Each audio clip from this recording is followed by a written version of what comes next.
It's a certain kind of torture when you live near a beach and can't go there. We just want to be able to practice our form of exercise, whether it's going for a walk on the beach or run on the beach, going surfing, going swimming. From the New England News Collaborative, this is Next. As New Hampshire slowly reopens from the coronavirus shutdown, beaches remain closed. And for some students who don't have internet access at home, remote learning is happening in parked cars near Wi-Fi access. I stay in my driver's seat. I push my seat all the way back, and then I prop my Chromebook on the steering wheel with my work on the passenger seat. Plus, a son teaches his mother to play the basketball game horse during quarantine. All right, HOR to HORS. What do you think? It's getting close. We're in the fourth quarter. Are you scared? I am. It's Next.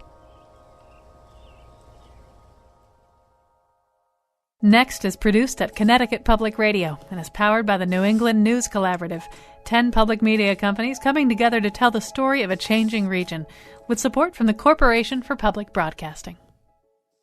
I'm Morgan Springer. Thanks for joining us. The country's patchwork approach to reopening states is mirrored in New England. Massachusetts, Connecticut, and Vermont are scheduled to begin loosening restrictions in the coming week. Maine, Rhode Island, and New Hampshire have already begun slowly reopening, allowing things like elective healthcare procedures and a trip to a drive-in movie theater with safety restrictions. But despite New Hampshire's slow reopen, the public beaches on the seacoast are staying closed. It sparked debate in seaside towns like Rye over what restrictions are warranted. New Hampshire Public Radio's Annie Ropeek has more. On one of the first warm weekends of spring, the coastal Route 1A, or Ocean Boulevard in Rye, New Hampshire, looked almost like nothing unusual was going on. There was a steady crawl of cars with windows down, motorcycles revving their engines, cyclists, and pedestrians on the seawall. Rye Police Chief Kevin Walsh was out patrolling, trying to keep people off the beaches and out of barricaded parking areas. Until people start to follow the mitigation plan, it's not going to be healthy for us to open the beaches. In the past couple months, Walsh says his department has given out more than 260 parking tickets, plus 21 moving violations, and most recently, a handful of trespass notices for people on the sand. He's been especially frustrated to see so many drivers from Massachusetts, which, like New Hampshire, is under a stay-at-home order in an effort to combat the spread of COVID-19. If you're supposed to be sheltering in place and staying in your own neighborhood, please think of somebody else. But not everyone thinks these closures are fair. Eric Cannon is a surfer who lives in nearby Hampton. He says the state should treat the seacoast beaches the same way as its other parks, which are still open. Getting outside and exercising has been listed as an essential activity, throughout this process. We just want to be able to practice our form of exercise, whether it's going for a walk on the beach or run on the beach, going surfing, going swimming. All of those we look at as, part of the reasons why we chose to live on the seacoast. How is that different than what anyone else is doing? Unlike some surfers, Cannon says he hasn't been breaking parking restrictions to try and catch a wave. He says he supports the parking ban and he can ride his bike from home. He thinks that kind of beach use by locals should be allowed. We do have to stay home. We have to stay in our communities. We have to minimize travel, which is exactly what we want to do. Cannon and hundreds of others have sent a petition and letters to local officials asking them to reopen the beaches for swimmers, surfers, joggers, and walkers. Massachusetts has allowed those uses of its beaches throughout the pandemic, and New Hampshire state park officials have also floated the idea. Rye Police Chief Kevin Walsh thinks that would be too hard to enforce. Same goes for the idea of just opening the beaches to state residents, as will largely be the case at campgrounds and golf courses. Other locals are skeptical, too. Lobsterman Mark Tosiano can't imagine how New Hampshire could keep Massachusetts residents away from its beaches. What are you going to do? Put the National Guard at the state border? One, I don't think we can do it. Number two, it just tick people off. And eventually we want them to come back when the economy's booming, so they come up here and they spend their money up here in New Hampshire. This kind of economic strain is a big reason the state has begun reopening some businesses. But that's causing even more tension in towns like Rye. On that recent warm weekend, the parking lot was packed at Petey's Summertime Seafood, one of the only local clam shacks that stayed open for takeout. Owner Peter Akins Jr. says they're trying to make patrons wear masks and line up 6 feet apart. He thinks it should be up to his customers to handle it. He doesn't think the current beach and park enclosures are effective. They got to open up with 1A. People got to park somewhere. They're getting back on the road with alcohol to go and food in the car, and they're doing it behind the wheel. It's ridiculous. Akins guesses he's losing hundreds of thousands of dollars running only his to-go window. But at the same time, he knows more visitors from points south are on their way, no matter the restrictions. Memorial Day's coming. After that, it's time. People are coming. It's hard to stop. Hopefully people will stay their distance and everything will be fine. Akins wants to see the beaches and parking areas reopen. He says his town's economy may depend on it. For the New England News Collaborative, I'm Annie Ropeek. Another summer staple that's still uncertain is sleepaway summer camp. For more than 100 years, kids have flocked to camps around New England to play in the woods, swim in a lake, forge new friendships, and find a bit of freedom from their lives back home. As camp directors plan for possible scenarios, some parents are holding out hope that this formative experience for kids can be preserved, even during a pandemic. Maine Public Radio's Patty White has our story. We've all had to adapt to changes prompted by the new coronavirus, wearing masks, quarantines, physical distancing. But how might these changes apply to summer camps? That's something that's cycling through many camp directors' minds, including Peter Slavensky, as he walks on a wooded path on the grounds of Slavensky Camps. It's a co-ed camp perched on the shores of Panther Pond in Raymond. The trail ends at a grassy athletic field. This is our field, and we play a lot of great games out here, but social distancing would be really tough in the field games. We have Capture the Flag, where we run and tag kids, and I guess kids could start running, and if you get within 6 feet of a kid, you're tagged. How to run field games while maintaining social distancing is one of the countless questions that Slavensky asks himself as he considers Governor Janet Mills' 4-stage plan to reopen the economy. Our first view of the guidelines is that they're going to be very challenging for a summer camp to open and maybe even impossible. Kids who go to Slavensky Camp sign up for 1-week sessions, and about half come from out of state. Under Mills' current plan, those campers would need to quarantine for 14 days as soon as they enter Maine. And gatherings of 50 or more people are prohibited throughout the summer. Slavensky says he usually has 100 campers at each session. Very, very few summer camps are small enough to gather only 50 people. You've got staff and campers, so that would be something like a camp of 40 campers and 10 staff members.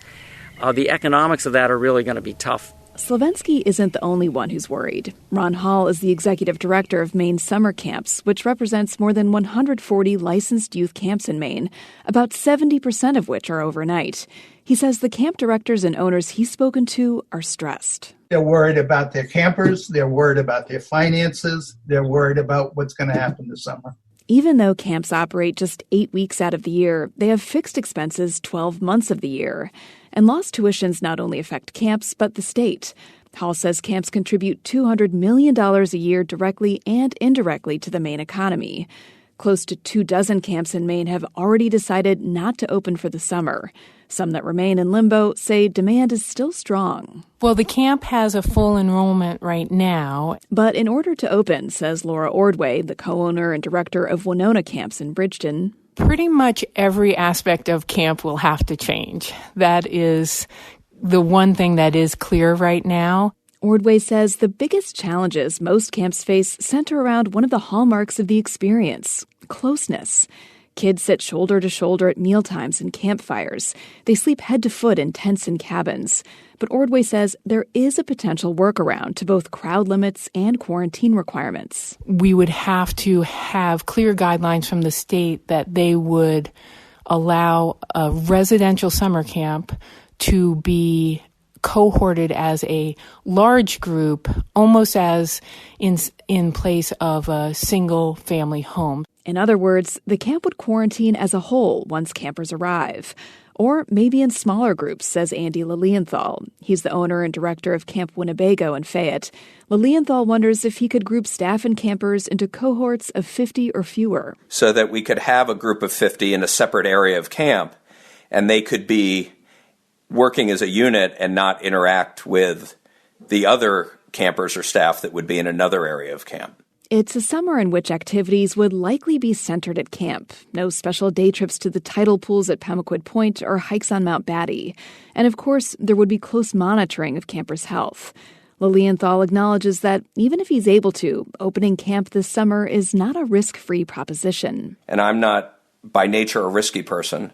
But at the same time, I do understand the importance of what an experience at camp can mean for a child usually. And from what he's hearing from parents, he says, this season is especially important. The general refrain for me is, please, God, let camp happen. I want you to take my child. They really need camp this summer. The beacon has been camp. Kelly Farrell of New York has a 16-year-old son who's ready to go to camp in Maine this summer. He's a junior in high school, and he's already lost his spring sports, dances, and other events. It's just this light he's been looking forward to. It's providing him sort of inspiration and even the fortitude right now to go on. He's been home since March 12th. He hasn't left the house but to walk the dog or go for a run. And for him, camp is sort of what's keeping him going right now. Kate Egan of Brunswick is also hoping her teenage son and daughter can go to camp. They've attended Slavensky camps for years, and her daughter is now a counselor. Egan says her kids talk about camp every day. You know, with all the losses that they've kind of racked up over the year, losing camp would be one of the hardest. Even if the experience this summer is different, says Egan. On May 7th, Governor Mills said in a news briefing that she can't make any promises, but her administration is trying to find a way for camps to open safely. For the New England News Collaborative, I'm Patty White. There are the businesses pushing hard to find ways to reopen, and then there are the businesses that are not quite ready. Hair salons are now allowed to operate in Maine and New Hampshire, and Connecticut's not far behind. But as Connecticut Public Radio's Frankie Graziano reports, some hairstylists are worried about being too close to customers. Georgianne DaCosta has 2 kids and works at a salon in Shelton, Connecticut. If she has to go back to the salon, she'll have to leave her kids with her in-laws and maybe expose them to what she brings home from work. They are both over the age of 65, and they are both health compromised. I cannot leave work, go pick up my children from my in-laws. This is putting so many people at risk. DaCosta says she's not willing to do that. The people that are making these decisions, Governor Lamont should be choosing humanity over vanity. We do not belong in phase 1. Governor Ned Lamont says he's asked salons and barbershops in Connecticut to take precautions upon reopening on May 20th, like requiring appointments and making sure workstations are at least 6 feet apart. And he wants workers and customers to wear masks. I think those were sort of reasons we thought these were baby steps he wanted to take, including the salons. But hairstylists work in a business where physical distancing isn't possible.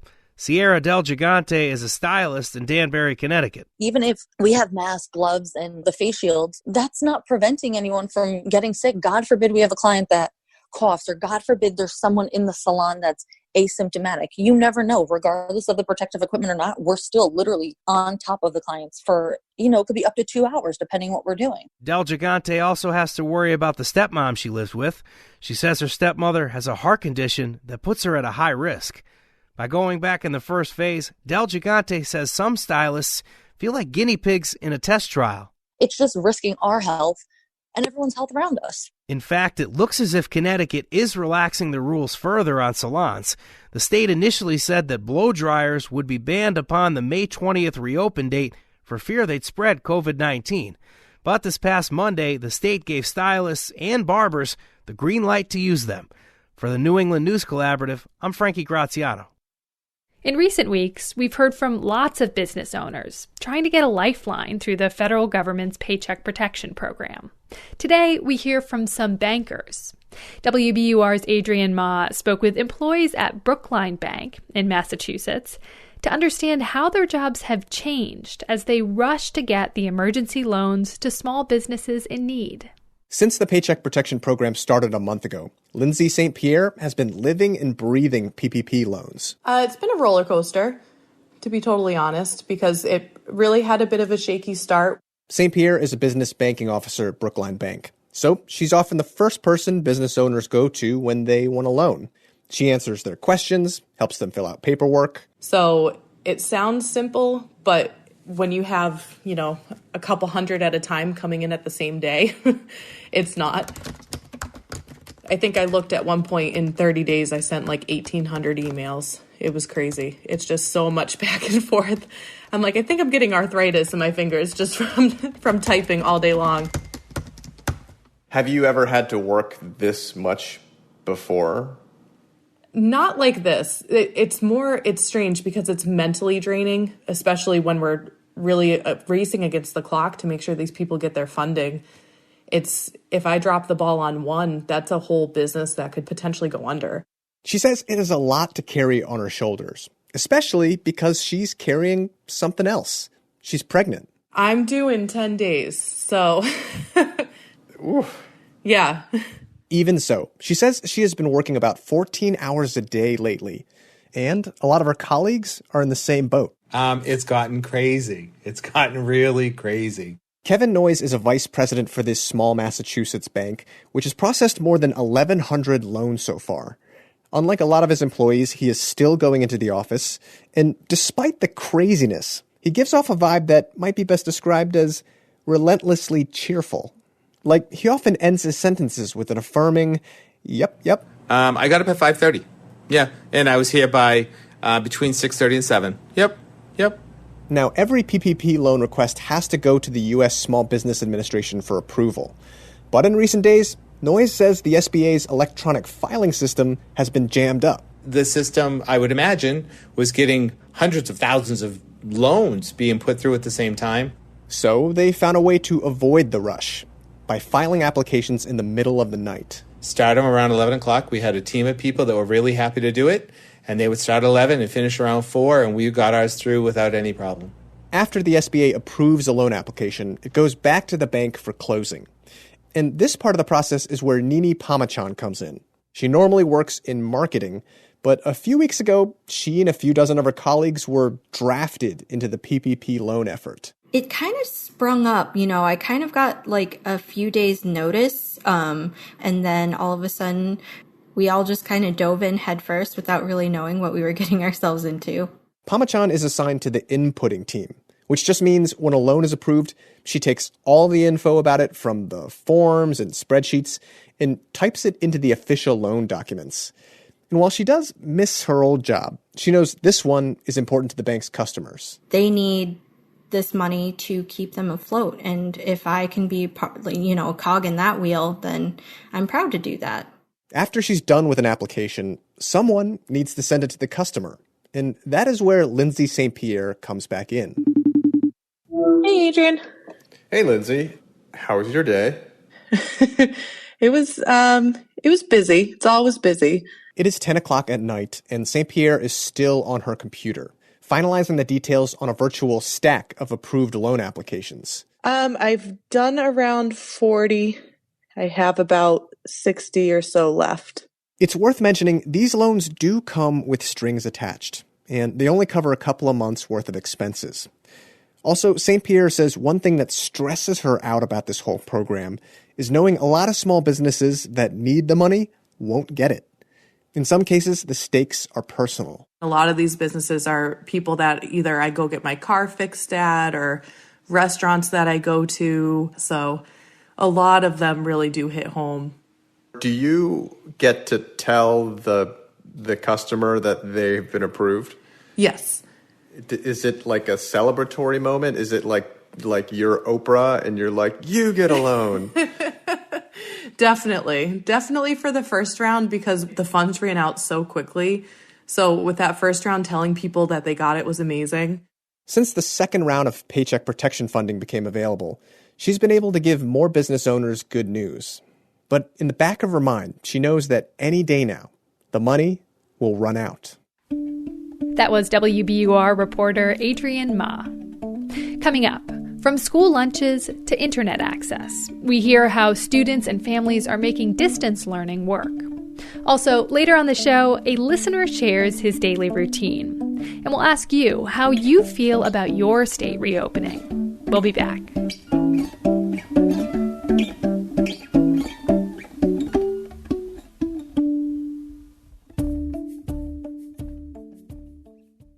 Next is made possible in part by our founding supporters, who believe in the power of collaborative news coverage, including the Common Sense Fund, supporting the New England News Collaborative and its coverage of climate change and the evolving clean energy economy. Support also comes from Douglas Stone and Mary Schwab Stone through the Smart Family Foundation of New York. It's next. Welcome back. I'm Morgan Springer. Vermont's largest school district is in the Northern Kingdom. And by largest, I don't mean the most students. I mean the most land. It covers more than 500 square miles. In order to deliver meals to students during the pandemic, people sometimes drive hundreds of miles a day. Independent producer Erica Heilman visits a family in Troy that has relied on those meals. Mariah Moffett is a clerk for the local post office in Troy, Vermont, and her husband is a carpenter, and they're both working through the shutdown. They have 2 sons, Chase and Jackson, ages 13 and 6. The boys stay home alone during the day to do online school, and Chase takes care of his brother.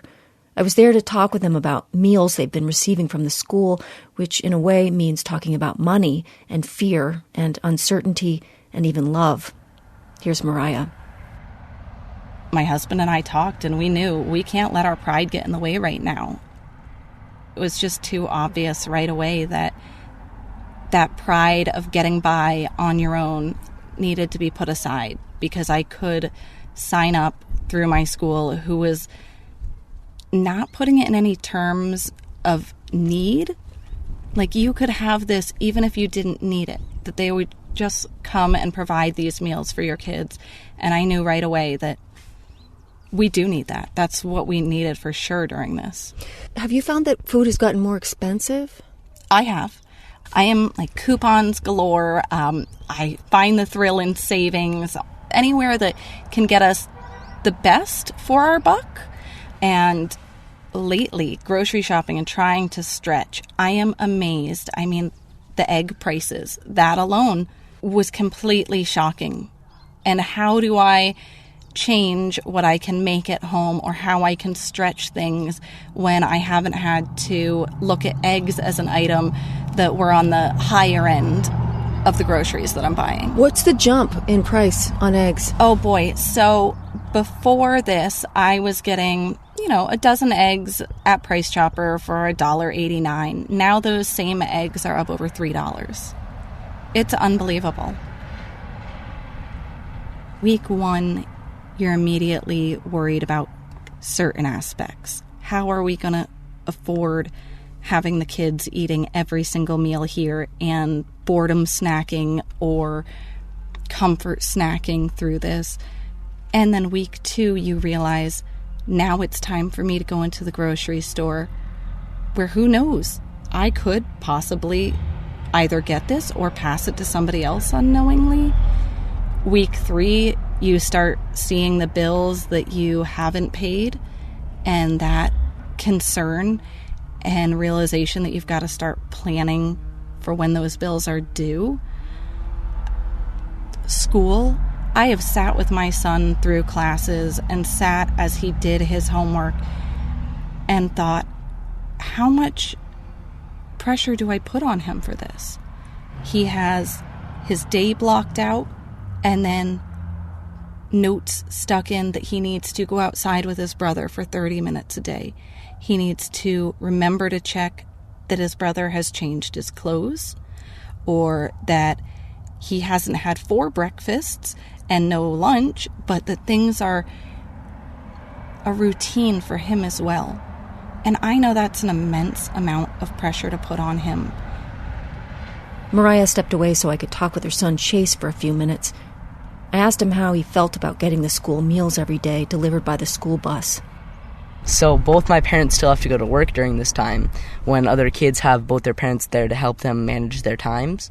So the bus and having this lunch is a lot more helpful for me now that I don't have to stop and make my little brother some lunch.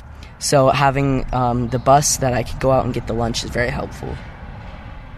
What are you scared of right now? What I'm scared of is having the people that don't stay at home and take this non-seriously, is having them ruin the opportunity I have for next year in school. What's your awareness of your parents' financial life? How involved are you in that? Well, they keep me out of it most part. But obviously, I know they're part of that waiting till the next paycheck, because I guess in a way I'm kind of blessed that they're both still working, because even if it does mean I have to stay with my brother all the time, we get to live a better life than some people who are just sitting at home and have parents that are there because they can't go to work and get money.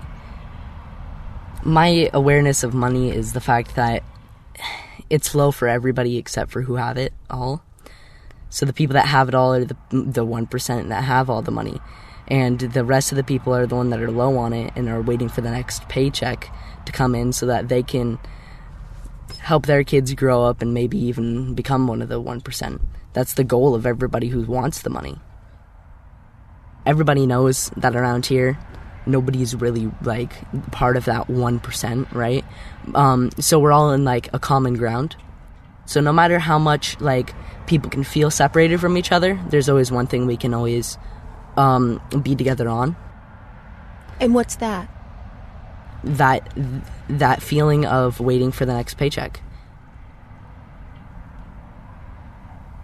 My family needs these meals. I just feel so humbled knowing that every day that I leave, my kids aren't worried, because these are familiar faces that are coming by and caring about them just like they did at school, and open the notes that come in the lunch bags that say, "We love you, we can't wait to see you tomorrow." I called the other day to ask for some piece of information that I'd left at home, and my son said, "Mom, we got strawberries today. They were so big. There were so many strawberries." And then I look at the picture and there are 3 strawberries, but that was so many. That story comes from Erica Heilman for Vermont Public Radio. For online learning to work, students and teachers need a fast and reliable internet connection. But dozens of communities across New England don't have that option. WBUR's Carrie Young checked in with some students and teachers in Western Massachusetts who are doing work in their cars. Even though school is closed, on a given day, there are about a dozen cars lined up in the parking lot of the Sanderson Academy in Ashfield, with people using the school's Wi-Fi. Yeah, it's pretty hardcore. 18-year-old Natalie Shevchik is one of them. She's turned her Toyota Corolla into a mobile workstation. I stay in my driver's seat. I push my seat all the way back, and then I prop my Chromebook on the steering wheel with, like, my work on the passenger seat. Like many residents in Ashfield, Shevchik's only way to get internet at home is through cell service, and that's spotty at best. So in order to do schoolwork, she's had to drive to a hotspot. Most weekdays, she'll spend about 3 hours in this school parking lot. It kind of blows my mind that people can, like, wake up and, like, just open their computer, check their assignments that they have, plan out their day, and, like, oh, I'll do this thing, and then I'll go on a walk, and then I'll do another assignment, and then make lunch. Shevchik says it's hard to communicate with teachers if she has a question when she's finishing work at home. In the car next to Shevchik most days is Tracy Pinkham, a social studies teacher at Hampshire Regional High School. It's such a different way to teach, and it's a new normal, which is, hard to adjust to.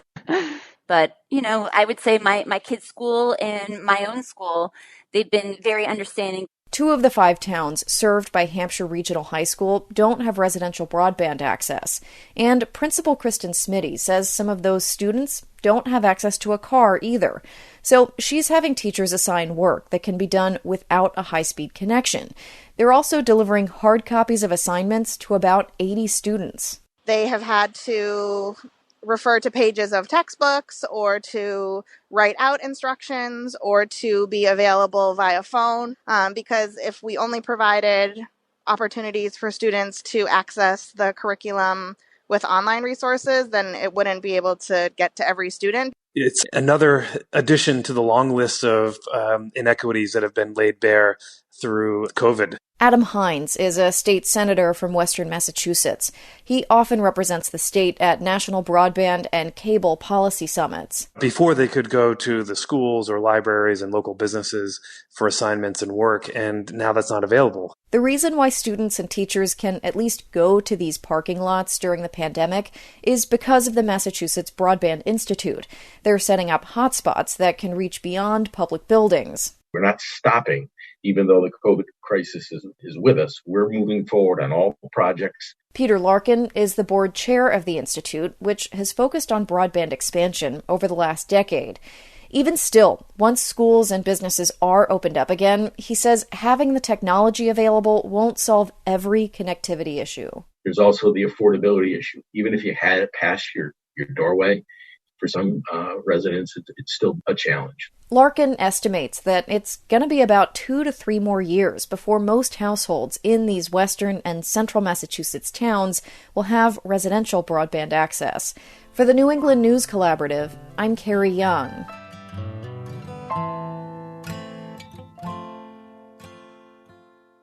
It's May, and that means warmer weather, hopefully, spring gardening, and ticks. This month, Taylor Quimby, host of New Hampshire Public Radio's podcast Patient Zero, is bringing us straightforward advice on tick-borne disease. Today, how not to get bitten by a tick. With so many activities off limits, New Englanders are increasingly looking for safe ways to shed their cabin fever and enjoy the great outdoors. I just see a lot more people outside on trails and hiking and that kind of stuff. But while politely stepping off a trail to let someone pass can lower your risk of catching COVID-19, it might just increase your risk of getting something else. Keep your social distance, but don't pick up ticks. This is Kirby Stafford, Connecticut's state entomologist, and the primary author of the Tick Management Handbook from the Connecticut Agricultural Experimentation Station. Lyme disease is just one of the illnesses spread to humans through the bite of the black-legged tick, sometimes referred to as a deer tick. But while ticks can be picked up on a faraway trail, Kirby says most people pick them up closer to home. Yard work was 18%, gardening was 12%, and play outdoors was 47%. Which is why tick-borne disease prevention starts at the sock drawer.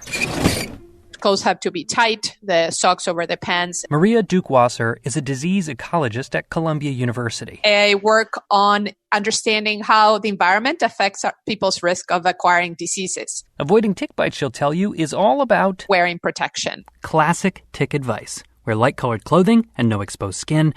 And for the tick pros, there's one step further, a chemical called permethrin. The military uses that, and we use that, and it's very efficient. There are skin-based repellents, some of which you may know. DEET, picaridin, and oil of lemon eucalyptus are all approved for use by the EPA. But permethrin goes on your clothes. And the advantage of a clothing-based repellent is that you don't have to apply it every time you go outside. It will stay in the fibers of your clothes, and so even if you wash your clothes, it stays there. It's the same material that's often used in malarial bed nets. It comes in spray cans. You get it at sporting goods stores, things like that. Given the real dangers out there, you could, of course, do more. I have fellow researchers that will wear Tyvek suits, and I'm sitting there, I'm balancing the risk of a tick bite versus heat stroke.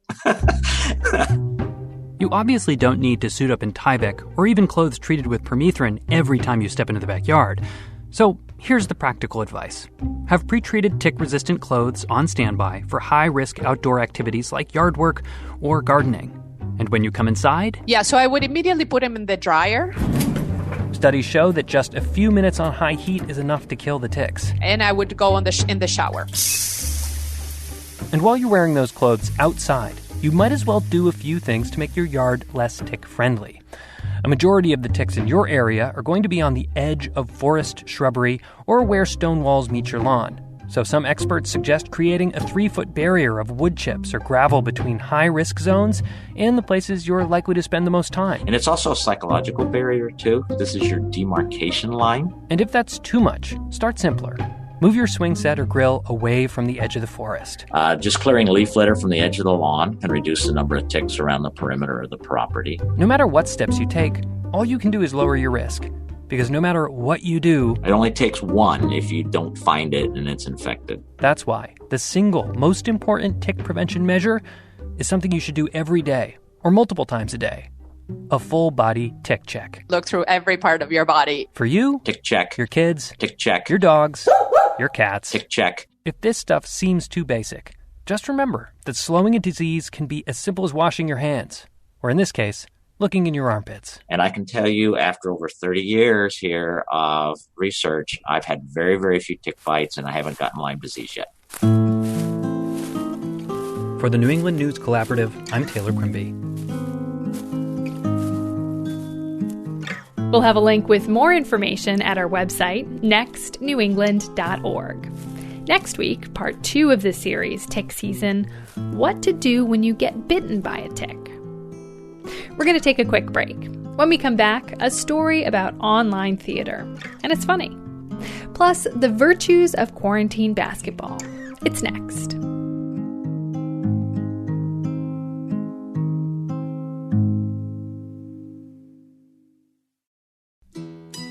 Next is made possible in part by our founding supporters who believe in the power of collaborative news coverage, including the John Merck Fund, supporting the New England News Collaborative and its coverage of climate and clean energy.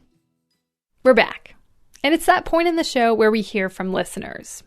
Last week, we asked you to share how your routine has changed since the pandemic. We heard from listener Vince Cilio, who's taking time off from work to self-quarantine for a couple months. He wrote this in an email. I took one nice motorcycle ride through the farms and forests of eastern Connecticut before I realized that one mishap would land me in the emergency room, a petri dish of corona and other diseases. Now Vince says he's sticking to house projects and puppy training. This week, we're calling on all you New Englanders out there. As your states prepare to reopen or have already started the process, how are you feeling about returning to a new normal? Leave your comment at 860-275-7595. Again, that's 860-275-7595. Or you can email us at next@ctpublic.org. And thanks. Many theater people will tell you that in a live production, they're used to responding in the moment if a cue is missed or some prop is forgotten. But no one quite imagined responding to entire seasons being canceled. Now actors and directors are finding ways to adapt by producing theater online. New England Public Radio's Jill Kaufman has the story of one Massachusetts playwright and his new show. Here's the opening moment from a play in rehearsal. It's called This Is Your Captain. Good morning from the flight deck. We'll be in the air today for about an hour and 20 minutes. I'll be back with an update on our arrival when we're a little bit closer. 3 passengers are sitting on an airplane. The wing catches fire after an explosion. Oh my God. I think the engine exploded. The captain announces to the cabin that it's not a big deal and they're going to fly on to their destination. The playwright, James McLinden, who lives in Northampton, Massachusetts, finished writing this 10-minute show in the early days of the coronavirus pandemic. About half the passengers think that this is crazy and the plane should make an immediate emergency landing. Hey, everyone. The wing is on fire and we're going to blow up if we don't do something. Who's with me? Hey, it's just a glow, people. Captain says that he knows what he's doing better than Snowflake here. Who's with me? The other half think that there's more than one way to run an airline, and they prefer the one that isn't all tied up in rules and red tape, like landing when your wing's on fire. Elements of the satire have been churning in McLinden's mind for months. At the heart of it, This Is Your Captain is a farce about the political divide underway in the U.S., and McLinden says the pandemic has only amplified that split and gave the play a deeper meaning. Everything is fine, everything is normal, and everyone is starting to see that. This is not normal. The plane is on fire. Potato, potato. Sit down.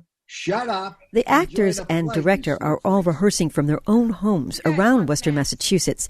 They're using Zoom, and that's how they intend to produce the show for an audience. Whoa. There's a lot to sort out, like who tilts in which direction when the captain announces he's going to roll the airplane. And how will snacks get handed from the flight attendant in one Zoom frame to a passenger in another? That works great. I'm going to interrupt there. Let's even do that one more time. James, how do you feel about that? Are you good? I think so. Yeah, I want to see it one more time. Okay, great.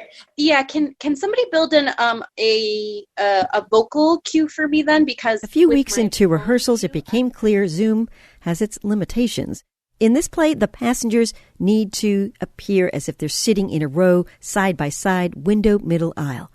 But you, in the audience, have control over how the frames appear on your screen. So, This Is Your Captain will be filmed as a video chat and then uploaded. McLinden says writers always need to keep in mind the limitations of how audiences see their work, whether it's pages in a book, actors on a stage, or a handheld screen. So, is a Zoom production of This Is Your Captain theater? I guess I'm less concerned about the label we put on it and more concerned about does it work as the medium that it is.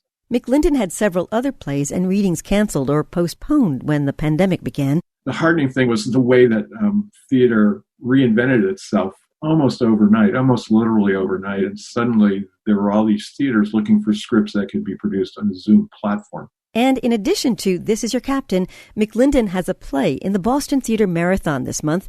The marathon in years past was 50 plays performed live over 10 hours in one day. This year, online, it's a play almost every day at noon on a video platform. So theater has found a way to keep going, McLinden says, though new full-length plays won't likely be produced in this setting. And for McLinden, the pandemic does have some familiar elements. One of the jokes in social media streams of playwrights is that we've been social distancing forever. It's not new to us. What I really miss the most is the late afternoon, going out and getting a cup of coffee and being out in the world. McLinden does get up from his desk to stretch his legs, a new break option, a game of ping pong with his son, who is unexpectedly finishing his college year at home. And on a recent walk downtown, McLinden gathered ideas for a new play about the impact of the pandemic on homeless people, who were the only ones he saw out on the street. The people they could conceivably receive money from just weren't there anymore. The coffee shops and other places where they hang out during the day to get warm and to get something to eat are closed. It is a very troubling time for so many reasons, McLinden says, and occasionally it has been hard to focus. He hears that from other writers, too. When the pandemic first hit, another joke going around on social media was how Shakespeare wrote King Lear while he was quarantined. That's a lot of pressure to have to write King Lear. So McLinden says maybe this isn't the time to write your great opus, whether tragedy or comedy, and the latter is what McLinden mostly writes. When theaters reopen, he imagines they'll be kept less full to maintain social distancing. If you write a comedy especially, but anything that you write, losing 2/3 of an audience is daunting.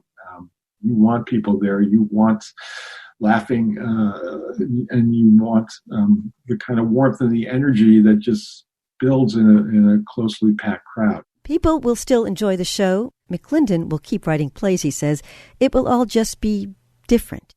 And for now, the audience will be laughing from home. Any purchases today from Sky Bazaar? You got any asbestos parachutes? You're funny. For the New England News Collaborative, I'm Jill Kaufman. Last month, NBA player Jimmy Butler bought a portable hoop for his home so he could keep his skills sharp during the pandemic. He liked his new hoop so much, he bought one for every player and coach on the Miami Heat. But basketball hoops aren't so easy to come by if you're on a budget. Reporter Judith Kogan produced this story for WBUR's show Only a Game. One way to track the coronavirus timeline is by demand for goods and the difficulty of finding them. First it was hand sanitizer, then toilet paper, then yeast and flour, then hair dye. Now, it's near impossible to buy a portable basketball hoop, the kind you put in a driveway, pouring sand or water into the base for stability. True confession here? This is no catastrophe for me. I'm 5'1" and kind of a slug. Tiddlywinks is more my speed. But some years back, as the mother of 3 sports-obsessed teenage boys, I started shooting hoops with them in a confined concrete space just outside our back door. It was thrilling to connect in their zone. One of those sons, now a 30-year-old graphic designer in New York City, has come to quarantine with me in suburban Boston. Back in New York, he plays basketball every single day. I work freelance. I work for myself, so I work alone all day. So going for the 3 o'clock basketball game at the gym is my one reason to leave the house. Matthew and I get along fine, but he's going stir-crazy. The house I moved to after my sons left home lacks a basketball hoop, and Matthew is in basketball withdrawal. So we consult the internet about purchasing a portable hoop. Reasonable ones can be found where expected.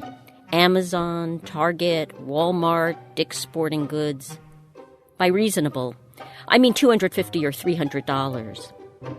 But there are 0 available for pickup within 100 miles of Boston. There are places that'll ship, but there's always the caveat. It'll ship in 2 months. The shipping cost is equal to the cost of the item itself. You can't practice baseball alone. You can't really practice soccer alone. But you can just shoot jump shots all day long, and you can get that little endorphin rush every time you see the ball go through the nylon. We are allowed to walk, and walk we do. One walk took Matthew to a shuttered school where he noticed an open basketball hoop. It was either an invitation to play or set up for a sting operation. I've been feeling real antsy in quarantine, and I figured I'd take my chances. The sound of the ball echoes within 100 yards of the hoop. If anyone's around, we're toast. Might be a short-lived basketball session. Much anticipated, though. The ground is uneven and cracked. Weeds here, mud there. The backboard is plywood that's been painted white, bolted onto drainage pipes. And the hoop seems higher than 10 feet. Who cares? It's all part of the charm. I take a turn. Nothing but rim. Matthew suggests we play a game of horse and reminds me how it goes. One person makes a shot. If successful, the other has to successfully make the same shot or gets a letter. H-O-R-S-E. The first one to complete the shameful word loses. Matthew goes first. Showing off with one hand. I failed to take in the shot's full difficulty. Left hand, too. I don't subscribe to notions about birth order, but Matthew is a middle child, feisty and competitive. But when I get a basket, he seems genuinely excited. Look at you. Ready for the NBA. Matthew makes hard shots I cannot replicate. You gotta put a lot of mustard on this one. I take the shot and miss. Ah! Needed more mustard. No, Needed more. the strong, grainy stuff. More mustard. Matthew has to constantly remind me of the rules. Because you only get a letter when you miss a shot that I hit. Got it. But I don't. He'll need to remind me over and over. I set up and make the next shot. Okay, your turn. He gets an H.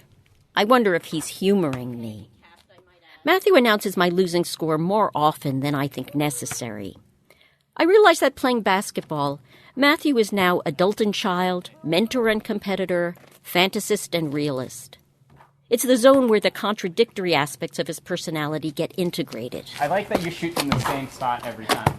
This is Mom's strategy, sticking with a winning formula. While I'm getting free passes here and there, somehow his game has gone south. Oh, man. All right. H-O-R to H-O-R-S. What do you think? It's getting close. We're in the fourth quarter. Are you scared? I am. He calls a difficult shot. All right, from here, no backboard. He makes it. Oh, that was sweet. All right. She has to hit this to stay alive. No backboard? That's too many challenges for me. I shoot, and then I'm a dead horse. In a way, we were playing different games. Endorphins flooded both our systems, but for different reasons. He's building on 25 years of balletic twisting, turning, and strategizing to hear the swish of the ball in the nylon. I'm rocking dormant maternal hormones. Nonetheless, we've both won, and we've evaded capture. All right, let's get out of here before the feds come. He shoots a basket. At the buzzer! In the pandemic, nothing is certain. No timelines, no retail availability. What does seem clear, however, is that at least one guy's passion can accommodate his mother's jump shot. And that opens up unimagined doors of confinement.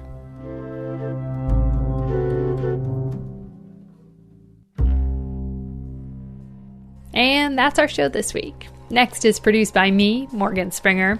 Vanessa De La Torre is our executive editor. The executive producer is Katie Tolarski. The New England News Collaborative is powered by the Corporation for Public Broadcasting, Connecticut Public Radio, Vermont Public Radio, New Hampshire Public Radio, Maine Public Radio, New England Public Radio, WBUR, WCAI, WGBH, WSHU, and the Public's Radio.